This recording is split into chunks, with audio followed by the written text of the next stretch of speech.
Welcome to West Grove Primary School's Math Workshop for Parents. I am Mrs. Nicole Chua, HOD of Mathematics. In this workshop, we hope to share with you math problem-solving strategies common to the middle primary, as well as support strategies to support your child in middle primary math. First, I'll give a brief recap on the math curriculum and syllabus, and the learning experiences your child will go through in West Grove Primary before letting my colleague Miss Clarissa and myself take over to share details of the various problem-solving strategies common to the middle primary and how to support your child in their learning journey. The math curriculum focuses on 5 aspects of learning, namely skills, concepts, processes, meta connection, and finally attitudes. At the center of it all is the objective of nurturing all our students to be good in mathematical problem solving, which is also one of the key future skills. In West Grove Primary, we provide students with real-world contexts while learning mathematics using the Authenticity program. We also allow students opportunities to engage in games-oriented learning as motivated practice to master math facts with the GOLD program. On top of the syllabus, which spells out the skills and concepts that your child will learn throughout their 6 years of primary school, we also designed our own problem-solving strategies roadmap to arm our students with sufficient problem-solving strategies to solve most math problems. This goes hand in hand with the clue thinking routine our school adopts as a problem-solving approach to nurture process skills and meta connection in our students. My colleague, Miss Clarissa, and myself will go into more details about Clue, the heuristics and problem-solving concepts of model drawing, repeated or unchanged items, internal transfer, and regular gaps. We will also share strategies on how you as parents can support your child at home. Thank you and enjoy your learning. Hi parents, I am Mrs. Clarissa Hugh and I will be going through with you what is Clue about, the heuristics and problem solving concepts of model drawing, repeated unchanged items, and internal transfer with you. Now let me start off with a thinking routine that our school uses to help guide our students to think actively when they do problem solving. So in our school, we use CLUE. So CLUE stands for comprehend, link, use, and lastly, examine. C represents comprehend. It prompts our students to retell the problem by looking at the given information. L represents link. It prompts our students to make connections with similar questions or linking information within the question itself so as to make a decision on what method to use to solve the question. U represents use. It means applying the strategies learned. So the correct use of formula and algorithm is important here. E stands for examine. It means checking of mistakes once they have completed the question. For example, calculations, unused information, units, and is there any transfer error? We will be looking at a problem-solving strategy, model drawing. As you can see from our content page from our problem-solving booklet, also known as the heuristic book, it is actually a method that our students have been exposed to since P1 or P2. So actually model drawing isn't new to them. So in our school, we will teach students to use model drawing and the unitary method to solve word problems. Part-whole comparison, adding on or taking away model drawings will be taught to your child to solve word problems. So how do we identify a model drawing question? So words like twice, 3 times, 4 times, more than, fewer than are usually used in the question. Now, let us take a look at a question. So for this question, they are saying there were 4 times as many blue balloons as yellow balloons. If there were 60 more blue than yellow, what is the total number of balloons? So we know that keywords like 4 times as many blue as yellow. So we can see 4 times of blue. So yellow has 1 unit, blue has 4 units. Next, we also know that there were 60 more blue than yellow. Hence, 3 units equals to 60. Question is asking for the total number of balloons. So 3 units equals to 60, 1 unit equals to 20, 5 units equals to 100. Therefore, the total number of balloons was 100. Now, let us take a look at another question. So a table and 2 similar chairs cost $390 if each chair costs $165 less than the table. Find the cost of the table. So we can see over here that each chair costs $165 less than the table. So we compare one chair with one table first.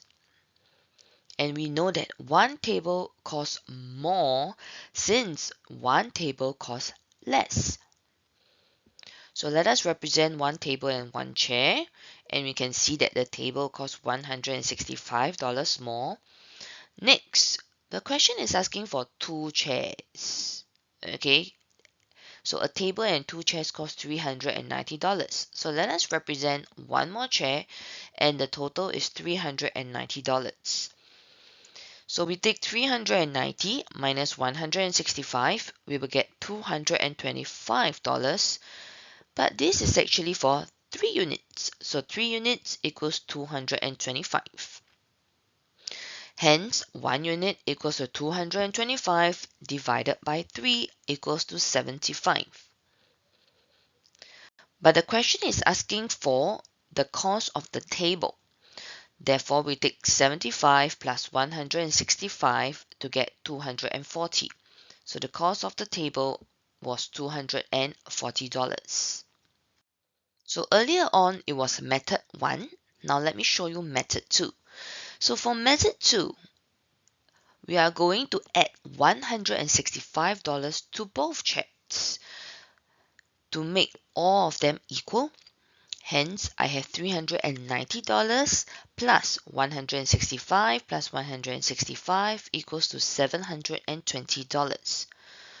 So over here, I can see that 3 big units equals to $720. So 1 unit equals to $720 divided by 3, I will get $240, which is equals to the table. Hence, the cost of the table was $240. Next, we will be looking at repeated or also known as unchanged items. Now, let us look at addition and subtraction type questions for repeated items. So how are we going to know when to use repeated items? So one of the items, also known as the repeated item, in the problem is repeatedly being used to compare against other items. So when this happens, we need to ensure that the unit used to represent the repeated item is the same across all comparisons. Now, let me show you this question. So, Sally bought 45 more fruit tarts than cheese tarts and 30 more cheese tarts than chocolate tarts. She bought 107 fruit tarts. How many tarts did she buy in all? So first, let us comprehend the question first. So first, we identify the keywords or the numbers. So we know that there is 107 fruit tarts. There are 45 more fruit tarts than cheese tarts. There are 30 more cheese tarts than chocolate tarts. So the hidden clues, there are 3 different tarts and cheese tarts is repeated. Now let us link this question to a strategy. So the concept is actually repeated item because cheese tart is repeated. So the strategy we will be using is drawing a model. So why choose draw a model? So drawing a model actually helps the students to visualize the quantity of the three different tarts to show them which has more or which has fewer. So drawing a model shows the different tarts. We are able to draw twice for the repeated item, which is the cheese tarts. And we can also label more or fewer in the model. So now we are going to represent the data in a model. So let us compare fruit tarts and cheese tarts first. We know that there are 45 more fruit tarts, followed by comparing cheese tarts and chocolate tarts, and we know that there are 30 more cheese tarts. And from the question, we know that there are 107 fruit tarts. And question is asking how many tarts did she buy in all. So now let us use what we have learned to solve the question. So first, I know to get cheese tarts, I need to take 107 minus 45 to get 62. And how to find chocolate tarts? We need to take 62 minus 30 equals 32. So the total number of tarts will be 62 plus 32 plus 107 to get 201. So Sally bought 201 tarts in all. So now let us go to the examine part. Let us check if the answer is reasonable and correct. So yes, since cheese tarts were repeated and the unit used to represent cheese tarts in the model were the same across the two comparisons, I subtracted 45 from fruit tarts to get the cheese tarts, and I also subtracted 30 from the cheese tarts to get the chocolate tarts. And then I added all three quantities to find the total number of tarts. So now we are going to look at multiplication and division type problems for repeated items. So how am I going to know when it is repeated items? So same thing, the repeated items is being repeatedly used to compare with other items. And when this happens, we need to ensure that the item that is repeated is the same across all comparisons. Now let us look at a question. So Colin bought two more tennis balls than Jolene. Pauline bought 3 times as many tennis balls as Colin. Jolene bought 7 tennis balls. How many tennis balls did Pauline buy? Now, let us first identify the repeated item. So the number of tennis balls Colin bought was repeated. So we need to ensure the units used to represent the number of tennis balls Colin bought in the model were the same across the two comparisons. So now let us represent the data in a model, and we know that Colin bought 2 more tennis balls than Jolene. Next, we also know that Pauline bought 3 times as many tennis balls as Colin, so we represent it 3 times for Pauline. Now we know that Jolene bought 7 tennis balls. And the question is asking how many tennis balls did Pauline buy? So now let us solve the question. So Colin is 7 plus 2 equals to 9 because we can see that 1 unit is 7 and Colin is 1 unit plus 2. Next, it will be Pauline times 3 equals 27. So Pauline bought 27 tennis balls. Now, let us move on to internal transfer questions. So now, how are we going to know if it is an internal transfer question? So when there is a mutual exchange or transfer between the parties involved in the question, or the total amount of value in the questions stays the same. This is also known as the unchanged total or total unchanged. So hence we need to draw the models to show the transfer and the same total clearly. So now let us take a look at example 1. So the teacher gave Zack and Ted 30 pencils. Zack received 12 pencils and Ted the rest. So Ted then gave Zack 4 more pencils. So there are 3 questions over here. How many pencils did Ted have at the end? How many pencils did both of them have altogether? And lastly, how many more pencils did Zack have than Ted at the end? So first, let us identify the keywords or the important numbers first. So we know that there are 30 pencils. Zack received 12 pencils and Ted the rest. And then Ted gave Zack 4 more. So question A, how many pencils did Ted have at the end? So first we need to find the number of pencils Ted received at first. So it is 30 minus 12 equals 18. So Ted received 18 pencils. So next we are going to represent this data in a model. So Zack has 12 pencils, Ted has 18 pencils, but we also know that Ted gave Zack 4 more pencils.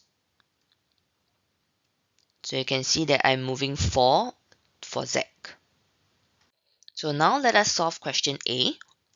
So first I take 18 minus 4 equals 14. So Ted has 14 pencils at the end. So now let us solve question B. How many pencils did both of them have altogether? So 12 plus 4 equals 16. So we know that Zack has 16 pencils. So 14 plus 16 equals to 30. So both of them had 30 pencils altogether, which is also known as the total unchanged. So at the start, both of them had 30. At the end, both of them still had 30. So now let us solve question C. How many more pencils did Zack have than Ted at the end? So we know that Zack has 16, Ted has 14. So we take 16 minus 14 equals to 2. So Zack has 2 more pencils than Ted at the end. So now let us look at example 2. So Ivan has 70 lollipops at first. After he gave his sister 20 lollipops, his sister has 4 times as many as he. So how many lollipops did Ivan's sister have in the end? So let us identify the keywords or the important numbers first. So we know that Ivan had 70 lollipops at first. After he gave his sister 20 lollipops, his sister had 4 times as many as he. So now let us represent the data in a model.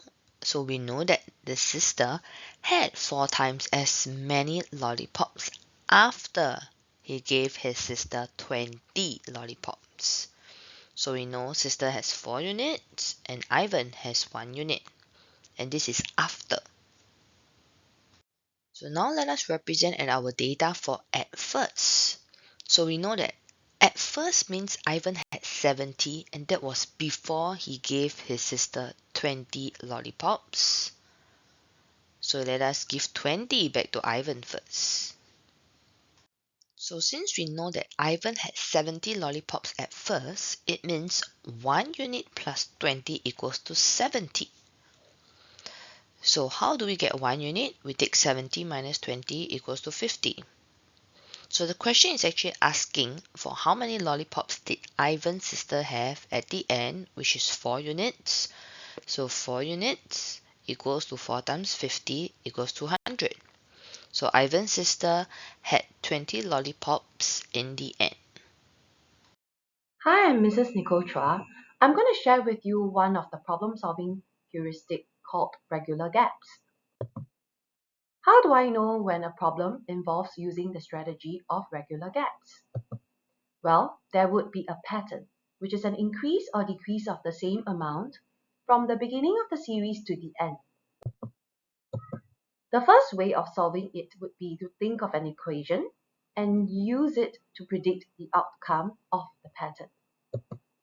The second way will be to find the number of intervals and use that to predict the outcome of the pattern.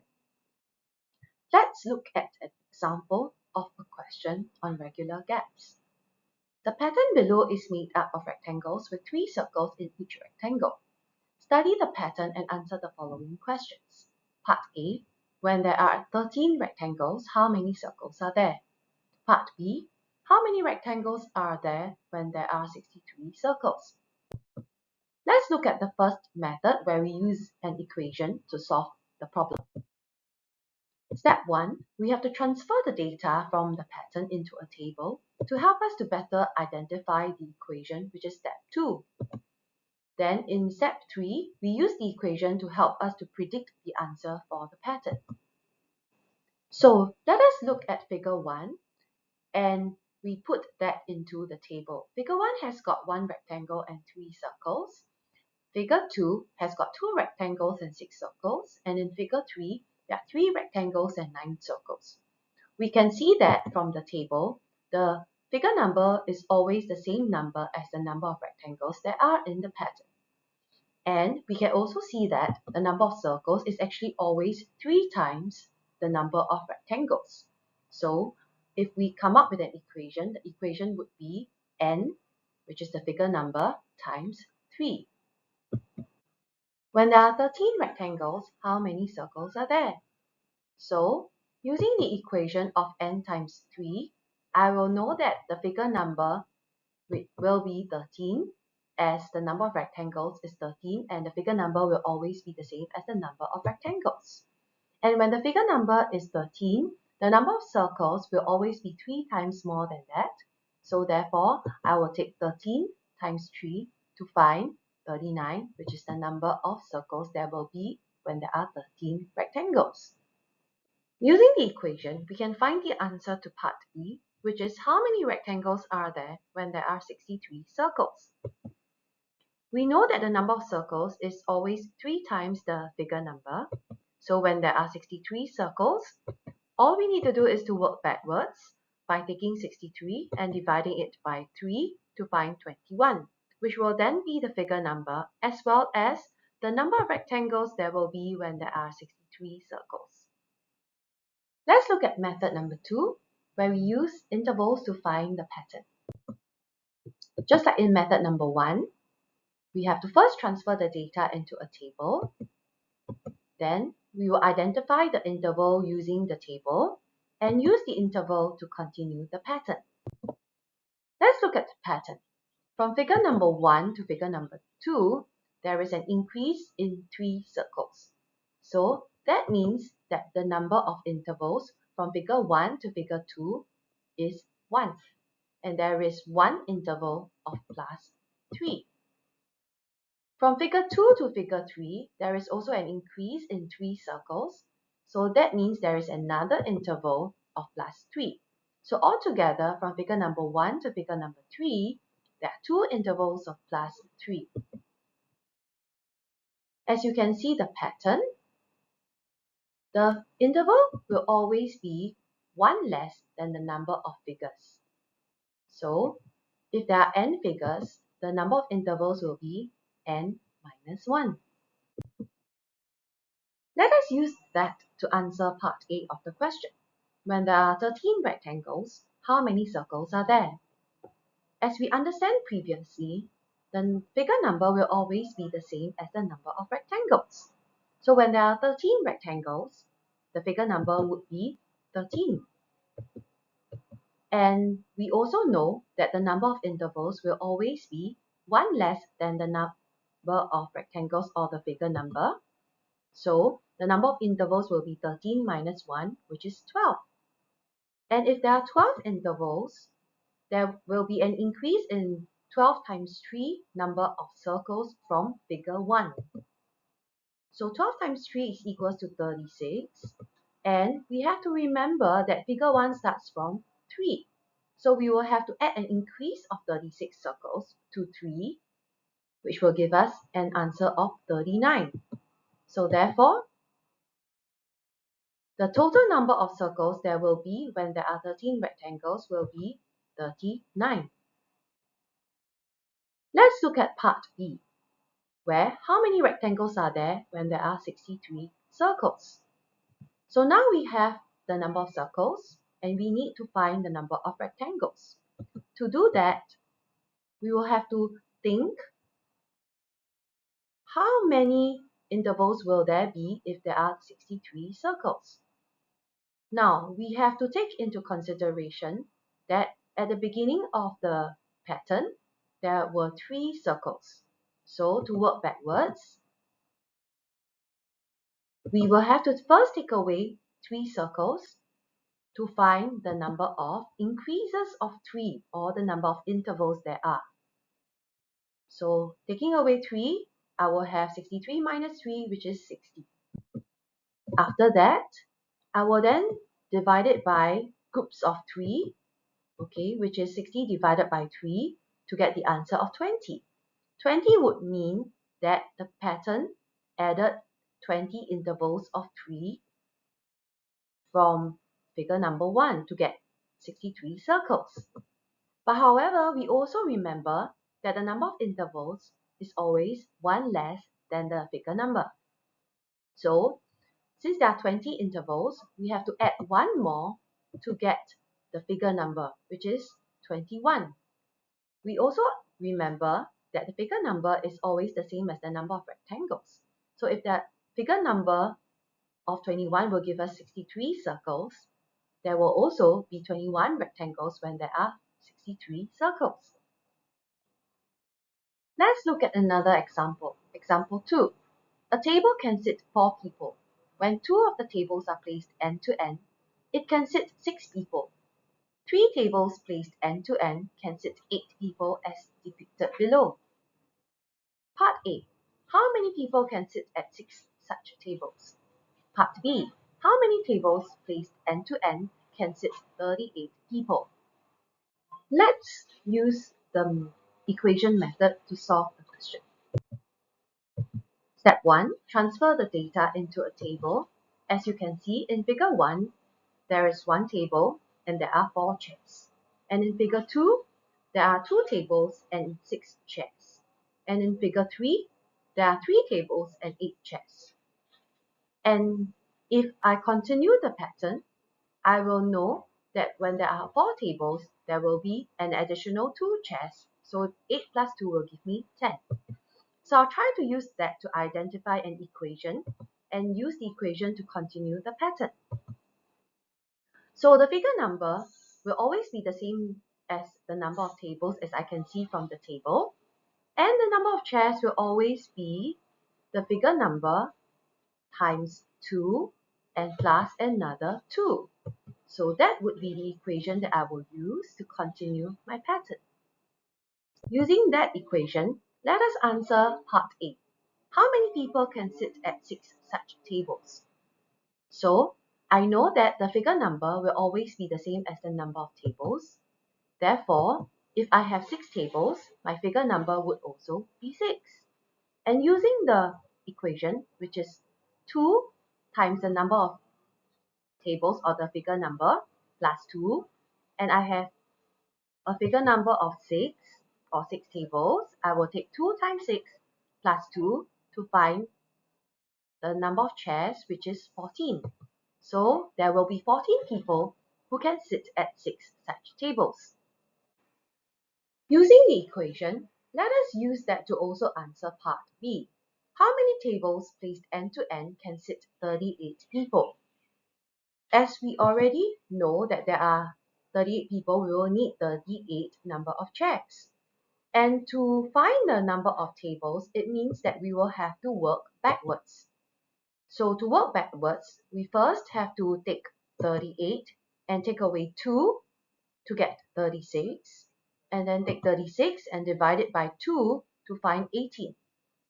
Finding 18 would mean that there would be figure number of 18 or 18 such tables that will be needed when there are 38 people. Let's use method 2 to solve the problem. First, we need to transfer the data into the table, then use the table to identify the number of intervals there are to continue the pattern. Let's look at figure 1 to figure 2. there is an increase of 2 chairs. So therefore, there is actually one interval of +2 from figure 1 to figure 2. And from figure 1 to figure 3, there are actually two groups of +2. So therefore, there will be two intervals of +2 from figure 1 to figure 3. And from figure 1 to figure 4, there are actually three intervals of +2.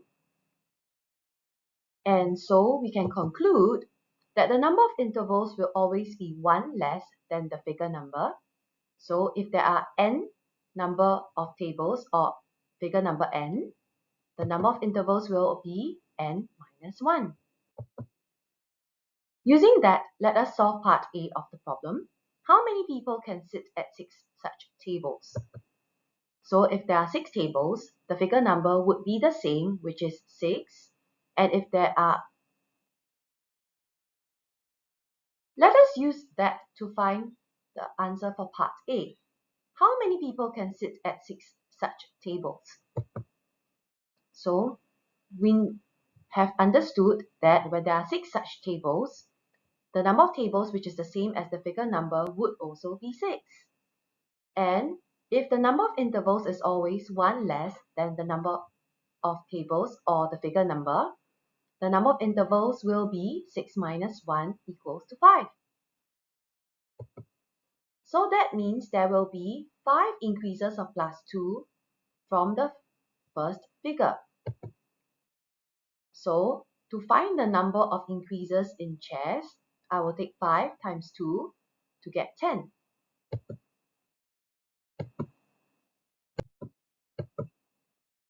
However, the figure started with 4 chairs, so I will have to add the increase of 10 chairs to the first figure number where there are 4 chairs, and I will get the final answer of 14. So therefore, the number of chairs there will be when there are 6 tables will be 14. Let us use that to answer part B. How many tables placed end to end can sit 38 people? I know that there are 38 people and therefore I will need 38 chairs. To find the number of tables, I will have to work backwards.